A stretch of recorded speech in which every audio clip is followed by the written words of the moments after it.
লাউ খেয়ে লাউয়ের খোসা তো আমরা সবসময় ফেলে দিই, কিন্তু সময়ের অভাবে এগুলো খাওয়া হয় না। কিন্তু এইভাবে একবার লাউয়ের খোসা ভর্তা বানিয়ে খেয়ে দেখো, আশা করছি তোমাদের ভালোই লাগবে।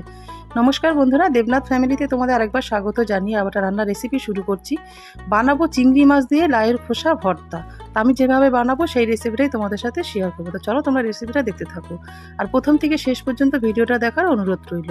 দেখতেই পেলে লাউয়ের খোসাটা একটু অল্প সেদ্ধ করে নিয়েছি। নেওয়ার পর ওর মধ্যে চিংড়ি মাছ, লাউয়ের খোসা, কাঁচা লঙ্কা, রসুন, কালো জিরে, নুন দিয়ে ভালো করে পেস্টটা করে নিলাম। নিয়ে কড়াইতে বেশি করে সর্ষের তেল দিয়ে তার মধ্যে কালো জিরে, শুকনো লঙ্কা ফোড়ন দিয়ে তার মধ্যে যেই পেস্টটা বানিয়ে রেখেছিলাম চিংড়ি মাছ আর লাউয়ের খোসা, সেটাকে দিয়ে নাড়াচাড়া করে একটু মিষ্টি দিয়ে দেবে। মিষ্টি দিলে খেতে ভালো লাগে।